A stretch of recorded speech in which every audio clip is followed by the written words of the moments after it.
श्री भक्तमान सुनने वाले सभी श्रोताओं को जय श्री कृष्णा, जय श्री राधे। पवित्र जीवन से ही उस पवित्रतम परमात्मा को प्राप्त किया जा सकता है। उषा काल में पंपासर में मतंग मुनि अपने शिष्यों को उपदेश दे रहे थे। वो कह रहे थे कि मन से, वचन से और कर्म से पवित्र रहना चाहिए और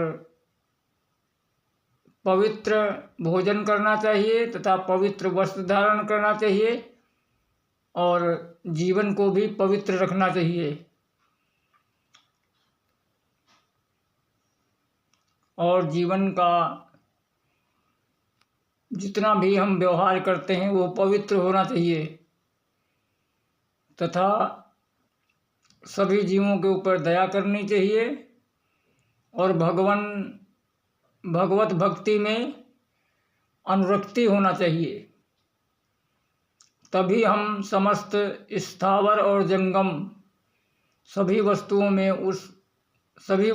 में उस परमात्मा का दर्शन कर पाएंगे। यही सच्चा धर्म है और इसमें जाति बाधा से यह विमुक्त है। इतना कहकर महर्षि मतंग अपने शिष्यों के साथ अपने आश्रम को चले गए।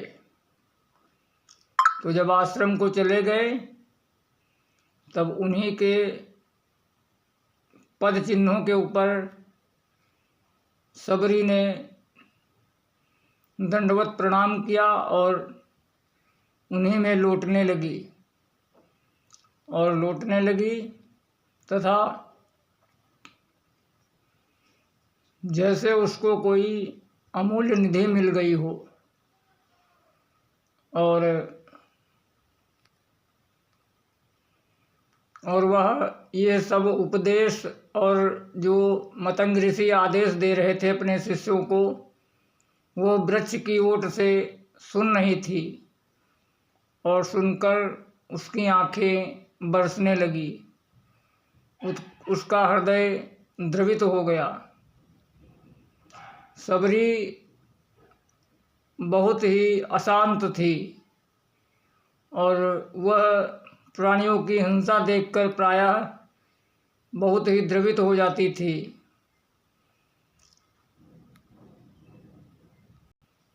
तथा प्राणियों के लहूलुहान शरीर देखकर वह बहुत ही दुखी होती थी और एकांत में जाकर वह रोने लगती थी। इस प्रकार शोक और क्लेशों से भरे हुए जीवन को वह व्यतीत कर रही थी। कुछ समय के पश्चात उसकी युवा अवस्था हुई। तो जब युवा अवस्था हुई तो उसके जो माता पिता थे वो ब्याह करने के लिए उसके लिए वर ढूंढने लगे और उनके माता पिता ने उनके सामने बतलाया कि जो उसका वर है वो बहुत ही निशाना लगाने में बहुत ही आगे है। वह एक बाण से दो पक्षियों का शिकार कर देता है तथा कोई भी हिरण कितनी भी तेज भागे लेकिन वह उसकी नज़र से नहीं बचता है। यह सब उसके वर की प्रशंसा कर रहे थे उसके माता पिता तथा सबरी ने सुना तो वह सिहर गई और वह एकांत में जाकर अशांत मन से भगवान को प्रार्थना करने लगी कि हे प्रभु, मुझ पर दया करो। मैं तुम्हारी शरण में हूँ और मैं बहुत ही मूर्ख हूँ और नारी स्वभाव है, इसलिए आप ही मुझे रास्ता दिखलाएं। इतना कहकर सबरी को सोचते सोचते अर्धरात्रि हो गई तब किम कर्तव्य विमूढ़ सबरी को एक रास्ता मिल गया और वह अर्धरात्रि में ही अपने घर से निकल पड़ी और समस्त पर्वत, नदी और कंटकाकीर्ण मार्गों को पार करते हुए वो लगातार 2 दिन तक जंगल में दौड़ती रही, ताकि वह अपने जो उसके माता पिता थे उनके हाथ न लग जाए। और उसका एक ही लक्ष्य था कि वह भगवान का एकांत में जाकर भजन करेगी और उन्हीं की भक्ति करेगी। तो वही सबरी सुबह में आकर 2 दिन के बाद निरंतर चलते हुए सुबह में आकर पंपासर नाम के क्षेत्र में पहुंची। तो क्षेत्र में पहुंची तब उसने यहाँ पर मतंग ऋषि के दर्शन किए और ये उपदेश सुना था। तो जब उपदेश सुना तो उसने सोचा कि अब मुझे संतों की भक्ति मिल गई है और मुझे इनकी सेवा करने का मौका मिल जाएगा। और ऐसा सोचकर उसने जहाँ मतंग ऋषि का आश्रम था उसके बगल में ही एक छोटी सी कुटिया बना ली। और सबरी ने दिनचर्या में जो पंपासर सरोवर था उसको जाने के लिए जो रास्ता था उसके रास्ते में जो भी कांटे होते थे वो सब वो बीन कर और झाड़ू लगा देती थी तथा उनको सुंदर सुगंधित फूलों से सजा देती थी। सुबह ब्रह्म मुहूर्त में उठकर ये नित्य कर्म किया करती थी और सभी जो जितने भी ऋषि मुनि थे उनके लिए वह सुबह में उठकर संविधा आदि ला दिया करती थी, जिससे ऋषियों को संविधा लेने जाना ना पड़े और उनको कष्ट न उठाना पड़े। ये सब सुबह की सेवा वह कर दिया करती थी। तो जब इस प्रकार सेवा करने लगी तो जितने भी ऋषि थे और उनके जो शिष्य थे उन्होंने देखा कि ये एक कोई चुपके से यहाँ पे ये सेवा कौन कर रहा है। तब ऋषियों ने कहा कि भाई शिष्यों, इसका पता लगाओ ये कौन है जो भगवत भक्तों की सेवा कर रहा है चुपके से। तो एक दिन उनके शिष्यों ने सुबह में 3 बजे ही सबरी को पकड़ लिया और सबरी को पकड़ लिया तो सबरी को ऋषि मतंग ऋषि के आश्रम में लाया गया तो वहाँ पर सबरी घबरा रही थी। तब ऋषियों जो मतंग ऋषि थे उन्होंने कहा कि भगवत भक्ति में जो नारी है वह बाधा नहीं कर सकती है। और ऐसा कहकर मतंग ऋषि ने उस सबरी को कहा कि बेटी, तुम यहीं हमारे आश्रम के बगल में कुटिया हम तुम्हारे लिए बनवा देते हैं और तुम यहीं पे रहा करना। ऐसा कहकर मतंग ऋषि ने अपने जो उनके शिष्य थे उनको आदेश दिया। लेकिन उसमें कुछ ऋषि थे, उन्होंने कहा कि ये तुम बहुत ही गलत कर रहे हो, ये न्याय नहीं है, क्योंकि स्त्री को आश्रम में नहीं रहना चाहिए साधु संतों के साथ। और ऐसा कहकर कुछ जो ऋषि थे वो नाराज हो गए और मतंग ऋषि ने लेकिन ये नहीं माना। उन्होंने कहा कि भगवत भक्ति में जाति या कोई भी स्त्री कोई भी वो बाधा नहीं पहुंचा सकती है। तो इस प्रकार सबरी रोज़ सुबह उठती और रास्ता पूरा बहार देती और सभी के लिए समिधा लेके आया करती थी। तो एक दिन क्या हुआ, सबरी सुबह ब्रह्म मुहूर्त में उठी और समिधा लेने के लिए जा रही थी कि उधर से एक ऋषि आ रहे थे, पंपासर से नहाकर स्नान कर आ रहे थे। और सबरी अपने भगवान के गुरुदेव भगवान थे, उनके भजन में लीन थी और उसने ध्यान नहीं दे पाया कि वो जो ऋषि थे उसके उन ऋषि के शरीर से सबरी का शरीर छू गया। तो ऋषि ने उनको डांटते हुए कहा कि तुम अछूत हो, तुमने मुझको छू लिया है, अब मुझे फिर नहाने जाना पड़ेगा। और उनको बहुत खरी खोटी सुनाई। ऋषि वापस पंपासर स्नान करने के लिए चले गए, लेकिन जब वहाँ पर स्नान करने गए तो देखा कि वो जो पंपासर था वो खून और पीप से भरा हुआ था। ये देखकर वो वापस लौट आए, क्योंकि इन्होंने भगवान के भक्ति थी, सबरी उसका जो भक्त थी उनका उसने अपमान किया था, क्योंकि ये नैष्ठिक ब्रह्मचारी थे, ये इन भक्ति के रहस्य नहीं जानते थे सबरी की। तो वापस आके वो वहाँ से आ गए और वो ऋषि, जितने भी ऋषि थे सभी वो मतंग ऋषि का आश्रम छोड़कर वहाँ से दूसरी जगह चले गए।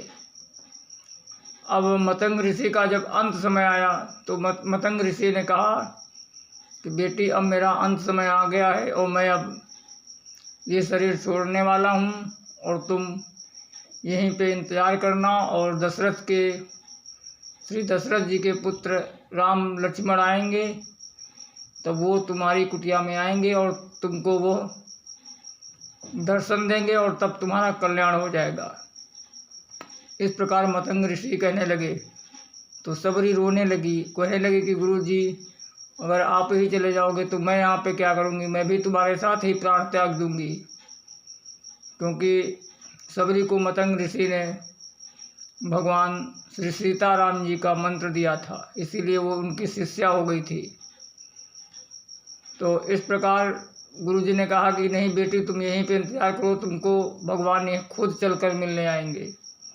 और ऐसा कहकर जो मतंग ऋषि थे उनका शरीर छूट गया।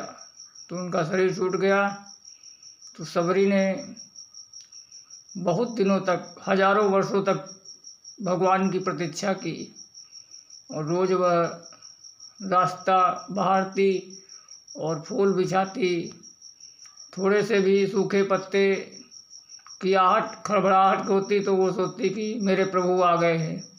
इस प्रकार वह बहुत वर्षों तक इंतज़ार करती रही और अंत में भगवान राम और लक्ष्मण के साथ सभी ऋषियों के आश्रम में गए और उन्होंने वहाँ सबसे पहले सबरी का आश्रम पूछा। जबकि ऋषि मुनि वो सोच रहे थे कि भगवान मेरे यहाँ आएंगे, लेकिन उन्होंने उनसे यही पूछा कि जो भक्तिमती सबरी है उसका आश्रम कहाँ है। और तब उन ऋषियों को सबरी के विषय में पता हुआ कि सबरी तो बहुत बड़ी भक्त है भगवान की। तो भगवान सबरी के आश्रम में आए और सबरी ने देखकर भगवान को साक्षात दंडवत किया और वह भगवान के पैर पकड़कर रोने लगी। तब भगवान ने उसे प्रेम से उठाया और उसका स्वागत स्वीकार किया। सबरी ने भगवान को बेर खिलाए और जो सबरी ने बेर खिलाए वो बेर झूठे नहीं थे, वो तो प्रेम के थे बेर। क्योंकि सबरी जिस पेड़ से बेर टूटती थी उसका बेर वो चख लेती थी, और अगर मीठा होता तो रख लेती थी, अगर खट्टा होता था तो उसे फेंक देती थी। तो इस प्रकार जो सबरी बेर रखती थी वो झूठे बेर नहीं रखती थी, वो केवल वृक्ष की जांच करती थी कि कौन सा फल मीठा है और कौन सा खट्टा। इस प्रकार सबरी ने भगवान का दिव्य स्वागत किया और भगवान ने सबरी को नवदा भक्ति का उपदेश दिया और उपदेश देकर तब सभी जो ऋषि मुनि थे वो भी पीछे पीछे आए और वो कहने लगे कि हम सबसे तो ये सबरी धन्य है, क्योंकि इसने भगवान की सच्ची भक्ति की। हम सब तो केवल विधि निषेध में ही लगे रहे। तब सभी ऋषियों ने कहा कि प्रभु, उस सरोवर का जल भी अब आप आ गए हो तो पवित्र कर दो, क्योंकि वो खून और पीप से भरा हुआ है। तो लक्ष्मण जी ने कहा कि ऋषियों, जिसका तुमने अपराध किया है वो सबरी ही जब उस सरोवर में उसका स्पर्श करेगी तब वो जल पूर्व की तरह स्वच्छ और निर्मल हो जाएगा। तो सभी ऋषियों ने सबरी से कहा। तो सबरी गई और उस पंपासर जलाशय में उसने जल का स्पर्श किया। तो जो ही जल का स्पर्श किया त्यों ही जल पूर्ववत पहले जैसा शुद्ध और निर्मल हो गया। और सभी जितने भी ऋषि मुनि थे सभी सबरी को धन्य धन्य कहने लगे कि जो सबरी है ये बहुत ही भगवान की भाग्यशाली और भगवान को तन मन धन सब कुछ देकर भक्ति इसने किया है। इसने बहुत ही त्याग किया है, ये हम सबसे श्रेष्ठ है। और जब सबरी ने सोचा कि अब भगवान हमारी कुटिया में आए हैं तो इसके लिए अब हमको, जब भगवान मिल ही गए हैं तो इस शरीर का अब क्या करना है। तब सबरी ने भगवान के सामने ही अपना जो पंचभौतिक कलेवर था उसको उसने छोड़ने का निश्चय किया और भगवान के चरण कमलों की ध्यान करते करते वह अपने परम धाम को चली गई। ये सब देखकर जो ऋषि मुनि थे वो सभी आश्चर्यचकित होकर सबरी की सराहना करने लगे। और भगवान ने उन सबरी के बेरों की इतना स्वाद से आनंद लिया जितना स्वाद अपनी जन्मदायिनी माता कौशल्या के हाथों से भोजन कर कर प्रभु को आनंद मिला था, उतना ही स्वाद और आनंद उन सबरी के बेरों से भगवान को मिला। तो भगवान केवल भाव के ही भूखे हैं, नहीं तो भगवान को कोई भी वस्तु की आवश्यकता नहीं है। भगवान स्वयं परिपूर्ण है और ये जो मनुष्य हैं ये अपूर्ण हैं। ये अपूर्ण है, इसके लिए इनको सभी वस्तुओं की आवश्यकता पड़ती है, लेकिन भगवान तो पूर्ण है। भगवान को वेदांत में भी कहते हैं पूर्णमदः पूर्णमदं पूर्णात् पूर्णमुदच्यते पूर्णस्य पूर्णमादाय पूर्णमेवावशिष्यते। भगवान पूर्ण है और भगवान की पूर्णता से ही ये जो जगत है ये भी पूर्ण है। और